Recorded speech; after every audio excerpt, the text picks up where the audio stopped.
am I to introduce Martha? No, I will introduce Martha. Thank you. Okay, thank you all. Thank you for your set. Thank you. I'm pleased to introduce my co-curator, Martha Kaplan, is a poet and flash fiction writer whose book Wind Eyes is due out in 2025 from Mad Hat Press. Take it away, Martha. Hi, everybody. Thank you for coming. I'm going to read a cento. As most of you know, it's a tapestry of others' voices.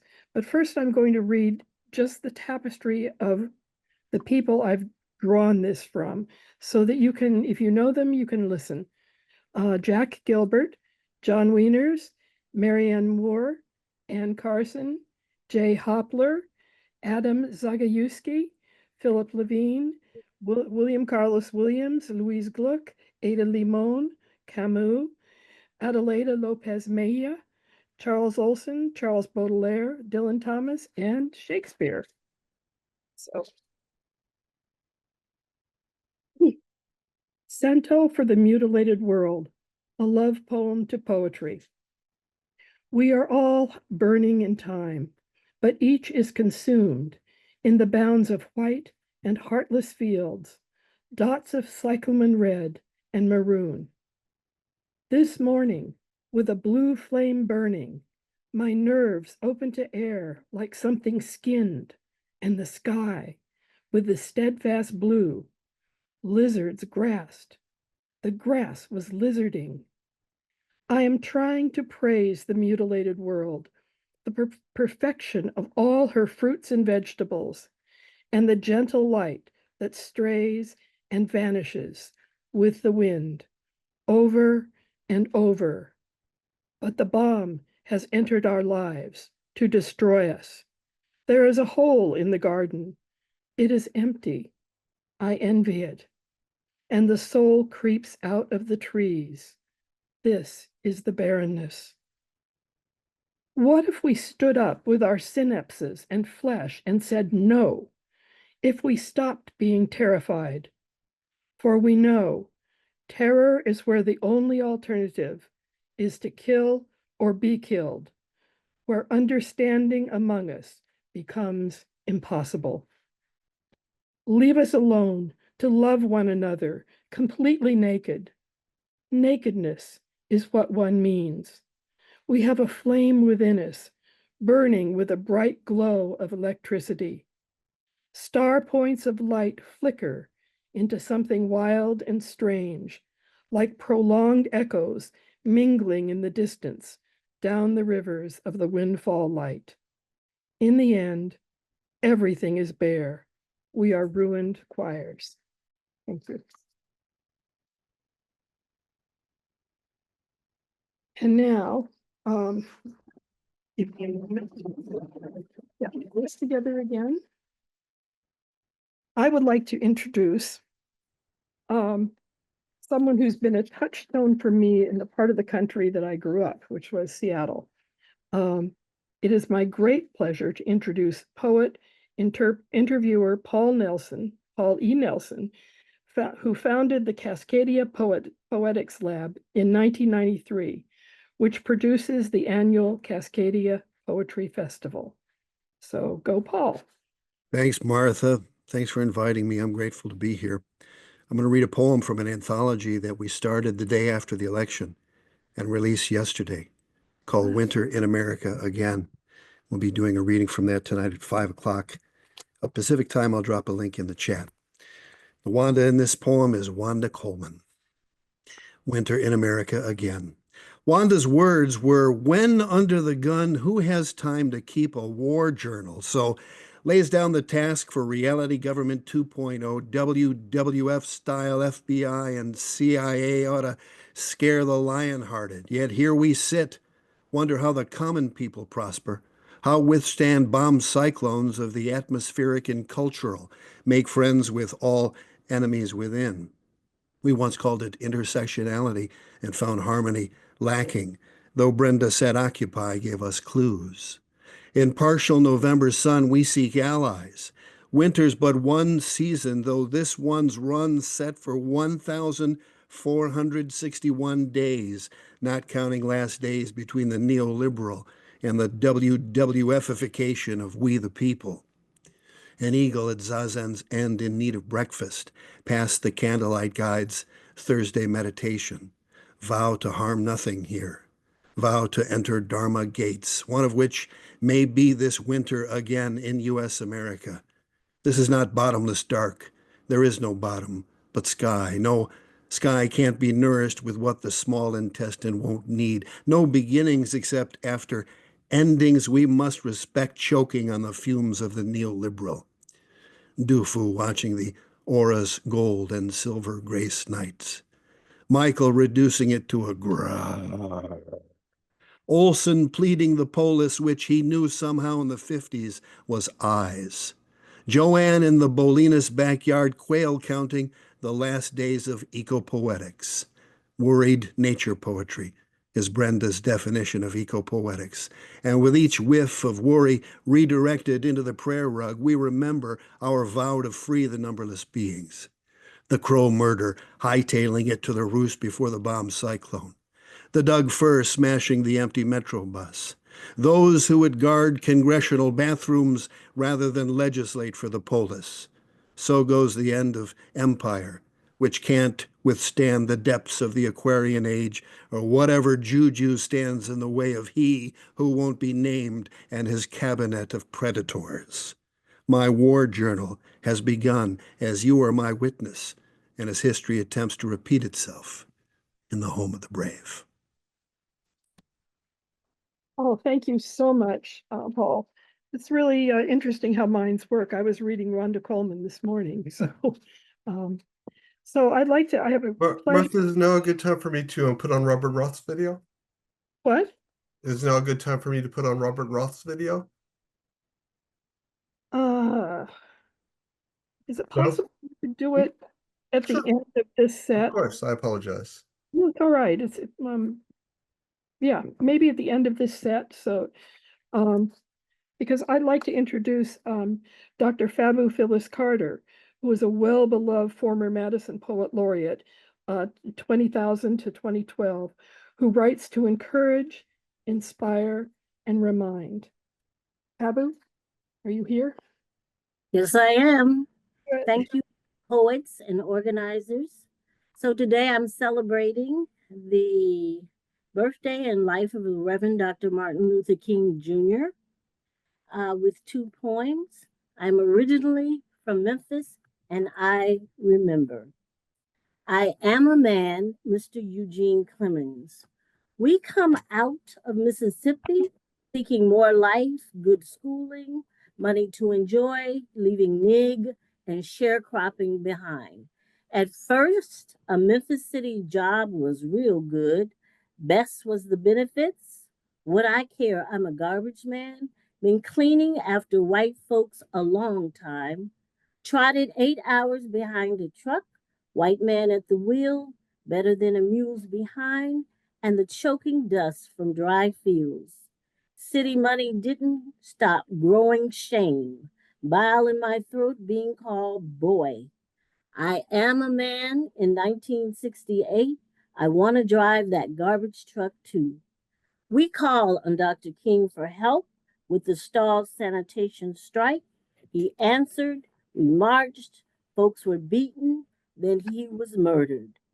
Lord have mercy, the price was high for poor, Black, mistreated trash men to have the equal right to drive a garbage truck.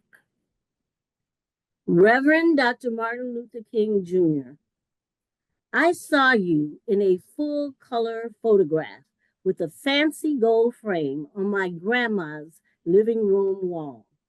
You hung right beside Jesus, because one was her king in heaven, the other her king on earth. She needed both faith and action in sweltering Mississippi to twist change into the rural South. I read you in the books Ebony published, my mama bought for us to read, about Reverend Dr. Martin Luther King Jr., world leader. You were placed right beside the Holy Bible. When scriptures were read and prayers said, she prayed for you too. She needed both prayer and knowledge, living in temperate Tennessee to demand the freedom that is her God-given right.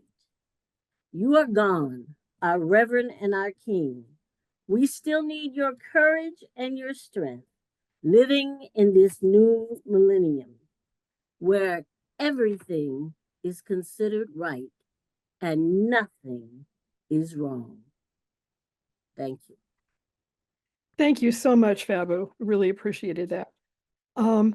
Next, I'd like to introduce Jen Knox, who is the founder of Unleash Creatives and a lecturer in Ohio State University, and whose most recent book, Chaos Magic, is available for pre-order by Gallisto Gaia Press.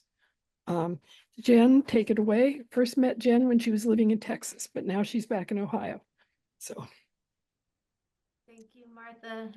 Thank you all for your words. It's good to be in community here today. So I'm not generally a poet, but so thank you for listening. Not just Here and there. Acceptance. Accept all except convenience. Accept every promise to numb the body, to keep one person comfortable at the expense of another. Accept vile promises or too many promises, preachers and pulpits and popular drugs, scientists paid by corporations, muddled messages, bullies, and the evangelical, the AI. Accept convenience. Accept charismatic leadership defined by stories that do not serve, stories that will never serve, stories that are repeated ad nauseum, stories that enrage, and stories that numb. Accept convenience, accept short-sightedness, religion as a tool, spirituality that acts like religion as a tool, capitalism that acts like faith for tools, a belief that things will end, so why not? A belief that things will end, so why bother? Accept convenience. A belief that is untrue, a belief that has been sold, a belief that sells well, especially a belief that sells well, anything that sells. A belief that someone, anyone, was chosen. Accept everything that is not felt in the body, everything that is depriving our collective body, everything that is trying to latch on. Happy Martin Luther King Day, everyone. Thank you, Jen. Thanks so much. And next up is Joni Reese, and I often saw Jen and Joni together. Joni is a writer and poet living in Texas, and I'd like to add that she's also the organizer of an off-site reading at AWP frequently called Hot Pillow, which brings together other sets of wonderful people. So thank you, Joni. Take it away. Thank you so much for inviting me, Martha. It's really nice to be here today. Today's a bad day. Anyway, I'd like to read two poems. One is called The Daily News, and it's about Dr. Massara al-Rais, who was killed in Gaza on November 5th, 2023. His two brothers were killed alongside him. He was a doctor from King's College in London, and he went home to help. Dr. Massara al-Rais is dead. His brothers' bodies follow him. 3 more joined in the stillness after shrapnel flays flesh. Live fire rages. A photo bleed washes the screen. Stilled babies crushed by chance ancestry lie wrapped in winding cloth, readied for earth. Death overflows like a bankless river through each choking street. Red brick dust coats hospital doors that hang askew, beckoning lifesavers who will never come. Moyad, Maysara, Muhammad, 3 brothers, each boy one mother's son. Newsprint images pin children's butterfly bodies to the spreading board called Gaza, where the wings of all that's possible are plucked by those who turn the truth away, while new bombs carve ghost faces and mothers keen the pangs of each raw day. Destruction spreads in piled rubble that jaded eyes choose to ignore. At evening, listen carefully. Siblings of the dead keen the lyrics of sorrow in the vacuum each new morning brings. They rise to voice the morning songs destined for rebirth with every shimmering sun. And then I have one that's not quite as sad. What Price They Run? I started writing this 8 years ago, and unfortunately, it's still really valid. I changed it a little bit. Lies sold as truth, truths hailed as lies. Each smokescreen hazed the real accounts of how this ransacked country rots, while innocents processed like ham sleep head to toe in man-made gloom, while Putin's puppet waved his palms in laws his giddy cronies swapped for gold. TV unleashes falsities to obfuscate reality. We fetishize each courtroom show, follow as though he's tits and ass. We toss opinions toward a screen, then banish friends who disagree. Pundits prepare their Christian dishes composed of keystrokes, racist wishes. Bread houses worms, kindness files bankruptcy. The nightly news airs children dead. The same chaos waits just ahead. Clear warnings fail to phase those busy piling up the corporate cash. We drown brown kids in riverbeds, their bodies trapped in razor wire. Flesh wisens in the Texas sun. Orange never loser flaps his hands, claims immigrants carry pathogens. Conditions in his cages will be great. The deep state will be vanquished. Just you wait. Elections feed their open tills where chiselers divvy hills of bills to sate the 1% who fill their private planes, then fly offshore. Their havens built on backs of taxed believers sailing Sunday prayers toward cross-nailed men who do not care. Their metacarpals bought and sold by hucksters for millennia or more. A blue-eyed Jesus rocks devout dashboards.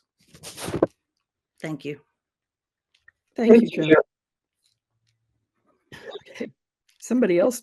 Okay. And next, I'd like to introduce my friend Ronnie Hess, is a poet and essayist, the author of 7 poetry collections and 2 culinary travel guides. She is a past board member of several literary organizations in Wisconsin, including the Poet Laureate Commission, the Friends of Lori Niedecker, and the Wisconsin Fellowship of Poets. Ronnie, you here? I am here, Martha. Thank you very much. Thank you for inviting me, and thank you for organizing your cohorts. Thank you to all the other poets and organizers. I had a hard time deciding what to read, and what I've decided to do is to go back in time. Not that this moment isn't particularly special, special in quotes, unique and powerful and terrible, but because I want to thank an artist, Francis Myers, who perhaps was responsible for helping me see politics, the situation that we found ourselves in the past, and increasingly so now. She did a print called The Martyrdom in 1984. So this is an American sonnet, and it's an ekphrastic poem. And it comes from a collection of mine called Tripping the Light Ekphrastic. The Martyrdom. She stands front and center, wearing her true colors, a heart of love, a dove whose wings fan out across her breast, and stars upon a skirt tight around the pelvis, as if she is tied into a corset or a flag. Bound to her long, capable arms. See her manacled left wrist, the drops of blood below the barbed wire neck. She is so tired, listless. Her head is tilted to one side as if for all its weight she cannot hold it up. You cannot see below her cut off legs, her toes, if they are planted, digging tunnels in the loamy ground. Behind her, what remains are opposing channels or opposing columns, one squared, one round. Wonder Woman, Mother of Peace, Lady Liberty. Does she dare imagine the silvery bracelets, their youthful brilliance, the ringing music around the marbled halls? Thank you. Thank you, Ronnie. Thank you very much. Next, we have our brand new current Wisconsin Poet Laureate, Brenda Cardenas, and excuse the Spanish, I can never get those R's, is the author of Trace from Red Hen Press in 2023, Boomerang Bilingual Press in 29, and 3 chapbooks, as well as the co-editor of 2 anthologies. This next one was before the last inauguration of that man. Resist Much, Obey Little, Inaugural Poems to the Resistance, and the anthology Between the Heart and the Land, Latina Poets in the Midwest. Go, Brenda. Hi, thank you so much, Martha, for organizing all the other organizers. Great to hear all the other poets. I have 2 poems, one tiny short one, new one, and then another one. So this is called Deportation. We were all once citizens of snow, born beneath the stretched skins, taut tarps of our sisters and brothers, stateless citizens of desert doorways so low our kin had to bow to greet us as we entered the ark of this world. We each held a bowl of slate blue sky, and wherever we carried it welcomed us home. See, there are no nations, no papers, no passports. There are no quotients in this genius heritage, only jungles of bougainvillea that reach like bodies to the morning sun, iguana tails smacking still air, only ladders to other levels of love. And then this one, can I share my screen? No? I guess not. Sure, give me just one moment. So the second poem is from Trace, and it's an ekphrastic poem based on drawing, part of a series of poems based on drawings by Eric Ricardo de Luna Gemel, and I can put the drawing up if I can share my screen, but you can share your screen now. Okay, thank you. Here we go. Just since I had it, I might as well share it. And there's only one thing you need to know, and that is that the poem mentions Ixchel, and Ixchel in Mayan cosmology is the goddess of the moon, water, weaving, and childbirth, who set the world in motion. In her darker aspects, she's depicted as a crone wearing a skirt with crossed bones and carrying a serpent and a jug of water. And from it, she would pour rainstorms and floods onto the land to destroy and cleanse and prepare for rebirth. And so this is the poem. Cien nombres para la muerte, la hilacha, the loose thread. After this drawing, and for Oscar Alberto Martinez Ramirez and Valeria. Ixchel, skeleton moon at her loom, wipes her furrowed forehead, daddy long legs dangling like loose threads from the corners of her eyes dark as ditches. She stitches crossbones into skirts, weaves skulls into blankets she will trade with travelers. Mantillas rebosos she'll sing, unfurling her wares for parents to wrap around babes she has guided from their mother's oceans to earth. under one moon. A Salvadoran father and mother cannot wait any longer in the winding lines of starved asylum seekers ordered to halt. So their daughter, not yet 2, wraps her tiny arms around the bow of Poppy's neck, clings to his trunk as he wades into the big river, swims strong as salmon against churning currents. But when he spills her on the bank, warns her to wait, and lunges back into the torrent for mommy, the little one panics, follows. Under one sun, the river carries them away, defying the border it never meant to become. Eggshell's waning crescent finds them first, face down in the mud, wrapped together in the black shroud of Poppy's shirt, and from her great jug, holding all the waters of heaven, she spills storms to wash away the lines we've carved, dug, drilled, the walls we've built in chain link, barbed wire, concrete, and steel between desert and desert, river and river, earth and earth, between father and mother, mother and child, under one moon. Thank you. Thank you so much, Brenda. Oh, very strong. The next writer I'd like to introduce is someone new to me, but I'm really pleased to introduce her. And please correct me if I mispronounce your name. Mirna Nieves is a writer born in Puerto Rico. She was director of the Boricua College Winter Poetry Series.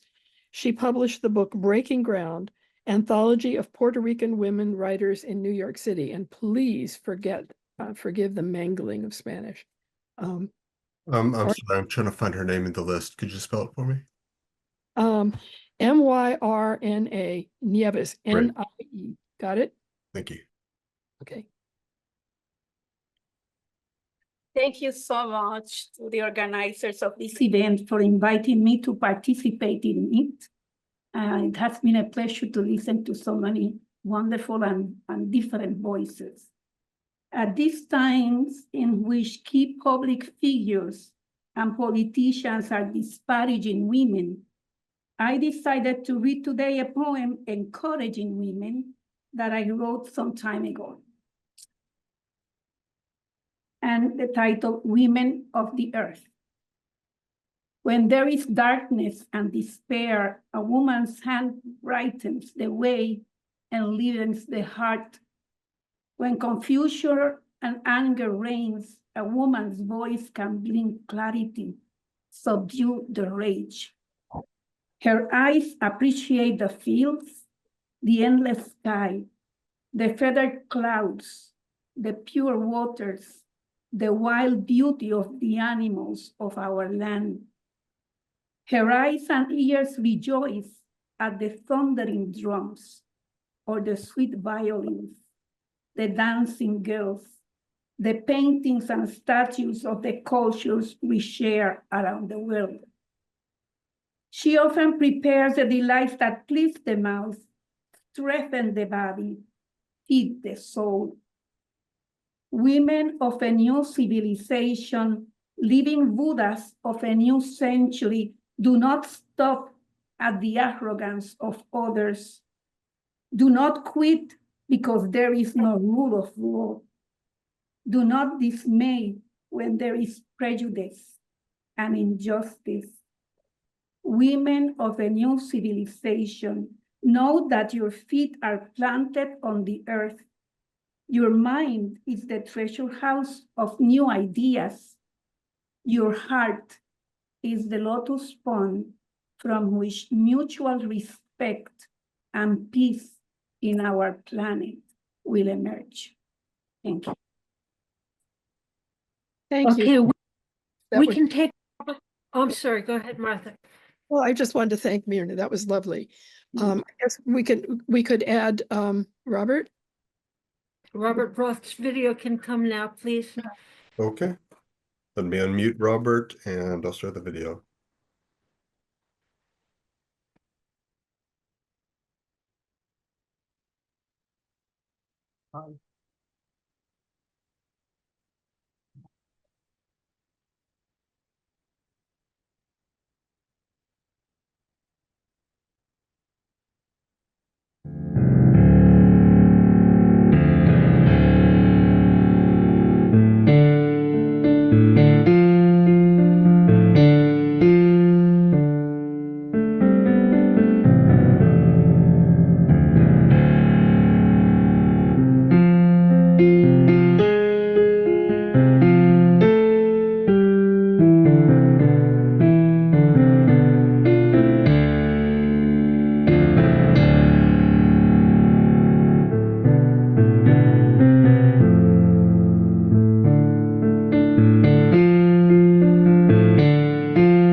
Thank you for that wonderful set. Thank you very much. I would now like to introduce Gabrielle Lennon, a graduate of Northwestern University who loves helping animals and showing the human being under various stigmas in her art. Find her books and tickets to her solo show on Zoom on her website, www.gabriellelennon.com. Gabrielle, take it away. Thank you. This one poem, and it's called The State of Our Union. I'm worn to the bone. If democracy dies in darkness, the United States shines less light than the inside of a dead man's mouth. In the last 24 hours, more people have been murdered in mass shootings here than all our troops who died in Afghanistan in 2018 and 2019 combined.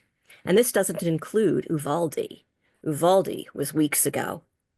But hey, my body, my choice, when it's freedom to breathe their unmasked COVID death on immunocompromised people or to pack and carry.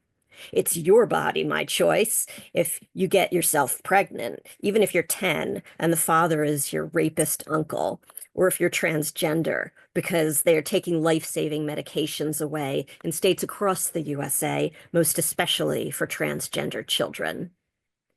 I hear my 18-year-old daughter sobbing and run into the kitchen. What's wrong, sweetheart? I enfold her in my arms. So many people hate people like me. It's been a horrific week for trans people in Florida, and the hatred that streams and careens as she tries to do damage control to educate people on the threads who want her dead has been never-ending, piling brick after brick on trans people's hearts. She's just finished a virtual class session with a substitute teacher who spent the entire period ranting about real women. Whenever I hear my daughter cry, I feel terrified that it could be like what happened 6 years ago after an onslaught of cruelty and me trying to get her offline. An internet bully tells her everyone would be happy if she killed herself. She bolts to the kitchen. Call 911, I scream to my husband as I run after her, somehow knowing where she is headed. Tiny for her age, 12, she has grabbed a carving knife longer than her forearm, which, thank goodness, she hands to me when asked. The police come and say they have to take her away so she doesn't go to the knife drawer in the middle of the night and succeed. It's 1:30 in the morning as I watch them load my tiny, sweet girl into the back of their car. They won't let us come with her to the mental hospital or follow in case it's our fault, which I understand because often with trans kids, unaccepting parents are the reason. Not that the police know she is trans. I would never trust them with that. Today, I ask my daughter why she thinks the GOP is scapegoating trans people instead of focusing on governing issues. They don't want anyone like me, anyone who passes, to exist. If they take away medication, everyone can tell who is trans because we'll all be forced to go through the wrong puberties. Then anyone can spot us easily to assault and kill. I try to push the thought of pride activities my daughter plans to attend to the basement of my mind momentarily, but should I go with her? Can I somehow protect her, or will I slow her down if a hater pulls out an AR-15 and starts liquefying people?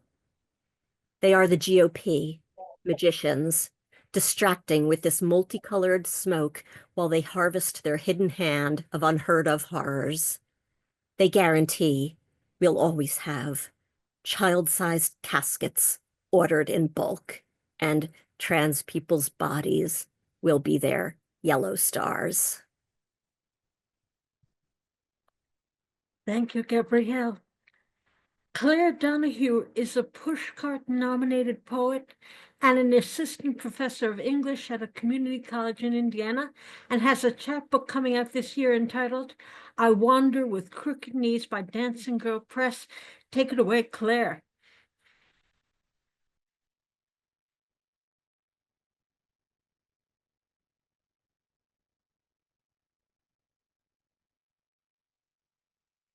Claire should be unmuted. Claire, can you hear us?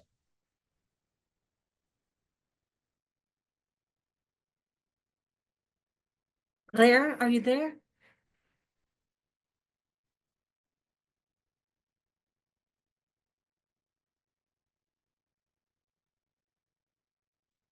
Are you having technical difficulties?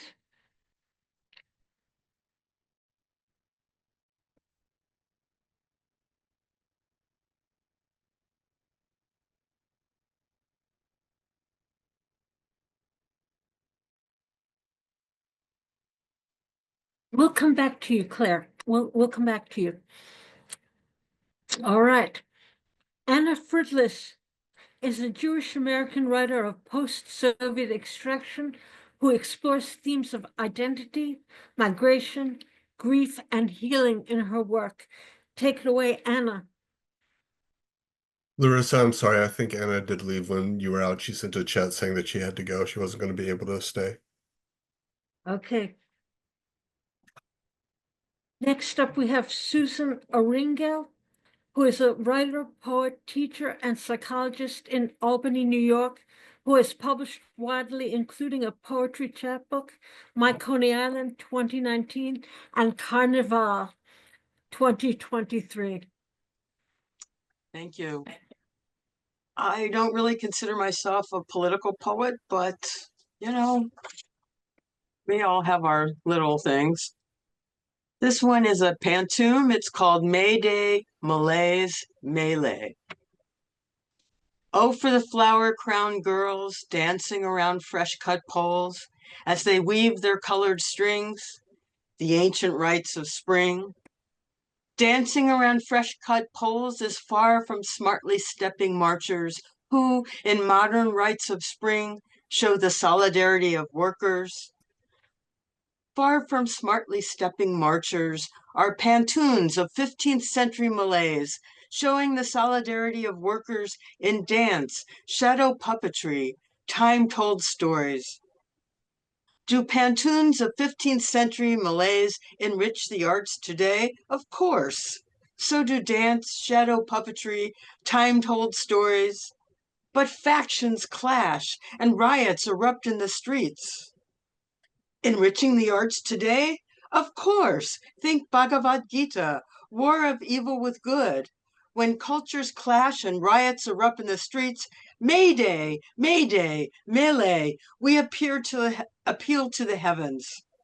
Think Bhagavad Gita, war of evil with good. Human history and culture advance, only to retreat. Mayday, Mayday, melee, we appeal to the heavens for higher ideals to help heal ancient angers. Human history and culture advance, only to retreat, to say nothing of technology outpacing our ability to cope. For higher ideals to help heal ancient angers, think eco-spirituality, adaptive agronomy. Say nothing of technology, advancing our ability to cope through education, equality, ending hunger, we think eco-spirituality, adaptive agronomy, and rituals unite us as one earthly family. Through education, equality, ending hunger, we use rituals to unite us as one earthly family, like the ancient rites of spring. Oh, for the flower-crowned girls. And my next poem is a poem by Lawrence Ferlinghetti, and I just want to shout out to my friend Pat Chastain, my best friend in high school, who gave me a copy of City Lights Journal in the 1960s. And I've been connected to his work ever since. Pity the nation. Pity the nation whose people are sheep and whose shepherds mislead them. Pity the nation whose leaders are liars, whose sages are silenced, and whose bigots haunt the airwaves. Pity the nation that raises not its voice except to praise conquerors and acclaim the bully as hero and aims to rule the world by force and by torture. Pity the nation that knows no other language but its own and no other culture but its own. Pity the nation whose breath is money and sleeps the sleep of the too well fed. Pity the nation, oh, pity the people who allow their rights to erode and their freedoms to be washed away. My country, tears of thee, sweet land of liberty. Thank you. Try getting Claire in now.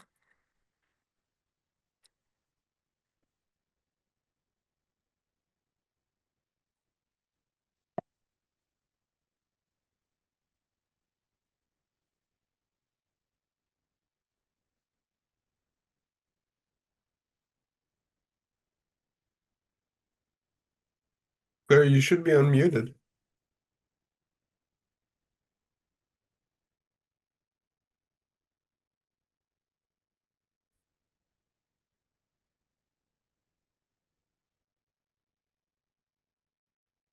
Okay, can you hear me now? Yes, we can. Go ahead. Okay, I'll go ahead. All right, sorry. Okay. This is a quote by Martin Luther King Jr. "The time is always right to do what is right," unquote. When Cesar Chavez said to boycott the grapes, my mother did not buy the grapes. When the candy store downtown would not serve the lady from India, my mother walked all of us out of the store. We children learned to walk in the Enlightenment, however difficult that was sometimes.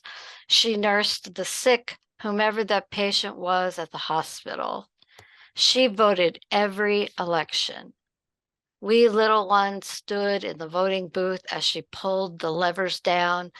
So now I try to walk in her shoes, bright and colorful as shoes could be. How do I resist? I stand in the winter, bitter winds and breathe bravely through my scarf. Resist greed, resist narcissism, resist patriarchy. Look for pockets of joy and celebrate those moments. Drink the peppermint tea with the honey and take good care. I will breathe in humanity and believe in beauty. I will know that darkness is not always where evil lurks. The wizards of war are all about us now. The business of greed will rush up against the barricades of decency. The imaginings of hatred will spread their wicked ways on the social medias of our very souls. Learn about the French resistance. Take the chance of charity and spill it on those who suffer. Who will write this time of history? Who will call out this rise of hatred? I will gather my papers. I will write my poetry. I will seek truth in the clamoring of lies. I will love those that I love. I will look for shelter in this storm of indecent demands. I will look for brave angels everywhere. I will strive to be one of them in a devil-driven time. It is the moment to sing the defiant songs. It is time to wake up and remember those protest songs. It is my time to rise and make my words defy this train of derailed democracy. It is time to fight this tyranny tide with my heart and my body and my mind. Let this be my proclamation on this dangerous day. Thank you, Claire. Next up, we have Audrey Roth, who is the author of Arms Akimbo, A Journal of Healing, and has been published on ritualwell.org. She uses her writing to build strength and resilience, both hers and her readers. Take it away, Audrey. Thank you, everybody. I don't see myself, I see Larissa. But can you hear me? We can. Great. So you can't see me, but I'm celebrating today with my Dyke finery because that's one of my ways of resisting what's happening with this new administration. So I'm going to read a poem called Buckle Up, Buttercup, which is inspired by Dr. Seuss, because I think you have to find joy, you have to find fun. Otherwise, we're all gonna like curl up and die, I think. Okay, buckle up, Buttercup.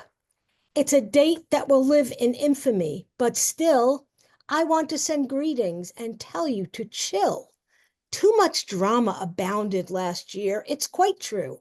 We don't need any more in this still coming queue. Trumpsters and dumpsters awaiting with glee their plans to wreak havoc and kill democracy. We will not stand idle. I promise you that. It's all hands on deck. Now let's move. Let's go. Stat. We need to prepare so our quick growing seeds, bright colors flashing, will stampede their greed with goodness and kindness, overcoming the worst. If that doesn't work, as one, we will burst their bubbles and baubles rapacious with hate, destroy and deflate quick their evil incarnate. No weapons of war, no shooting and maiming. Kill them with kindness, not meanness or shaming. Shaming won't work. Amorality reigns with this group of thugs without any brains. So onward we'll move, speaking out all the way, telling our truths till they stray from the fray of cultists and charlatans, oligarchs and liars, deprogram them all and douse all their fires of misinformation, believing untruth. We'll get them to think, restoring some couth. Turbulence is coming, bumpy the ride, so buckle up, Buttercup, in 2025. Thank you. Thank you, Audrey. Is Christine Alessi here? Christine? Nope.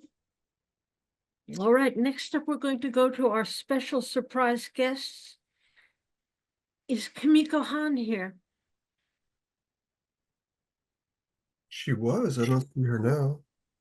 Oh, there she is. I'm sorry.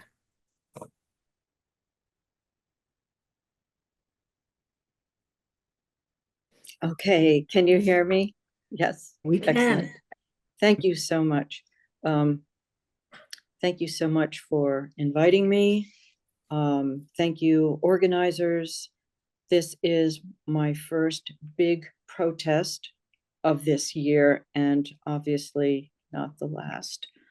I'm going to be reading from the Alice Notley poem, The Descent of Alet, and this is page 85 in some edition or other. The water of the river was mild-tempered, the current gentle. I soon began to swim in a moonless, starless darkness.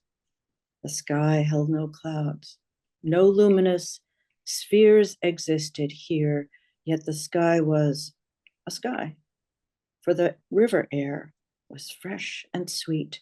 Then, as I swam, the others I contained, my companions from the subway, weightlessly emerged from me, looking shadow-like, and quickly, solid-bodied, began to swim with me. I never really saw their faces. We swam quietly, concentrating, our motions almost synchronized. In the distance sat small yellow lights, where presumably a substance, a state of being, a thick, noxious distress in the form of a gray cloud welled up within me and left my body from a point along my spine. The cloud hovered near us, and so we turned onto our backs to watch it. It was full of ghoulish faces, phosphorescent death's heads. One skull grew large and open-mouthed. It had long, glowing hair, screamed as if in terror, then spoke to me. We are dying, You are killing us, killing us. The cloud exploded into greenish flame, which was soon consumed by darkness. We turned over and resumed our swimming. Thank you. Kimiko Han is the author of The Ghost Forest, New and Selected Poems. Thank you, Kimiko. Nina Glexlig is up next. She is a writer, painter, jewelry designer, musician, the fierce mother of her children, Max and Gabriel, and loving always her dog, Julius. Nina, go ahead. Thank you, everyone. This is a pretty seminal day, and I'm going to read a poem that I wrote during the pandemic, and it's sort of influenced by my parents' Holocaust experiences. Pandemic. What would I take if I had to leave everything behind? Would I sew precious sparkling rings into the lining of my coat? Would I hide milky pearls on knotted silk in a crack in the wall in case I came back from them? This is a true story. What would I carry? Can you pack a life into a suitcase? I read that a young father made her take good solid shoes. That saved her life. Imagine people marching in the snow. My aunt did. The death marches. People dying beside her. She didn't remember until she read about it. Would I be preoccupied with toilet paper? I see today instant coffee is a thing to covet on Amazon. No, a knife, a fork, a spoon, a pot, matches, good shoes like the father said, heavy socks, thermal underwear, a warm sweater, a heavy coat, gloves, a hat, soap. Remembering a young Max putting on his hat and gloves, zipping up his coat all by himself, ready for the cold, innocently going to school. I have never been one to zip up my coat, but in this scenario I'm painting, it could be different. I have felt alone for so long, family lost, stories told with the power of myth, stories untold. Toothbrush and toothpaste. My parents' teeth rotted during the war. I guess some Kleenex and toilet paper after all. Nuts and dried fruit, chocolate, peanut butter and crackers, a big water bottle, a sleeping bag, a tarp. A gun? I've never even seen up close, let alone hold and fire one.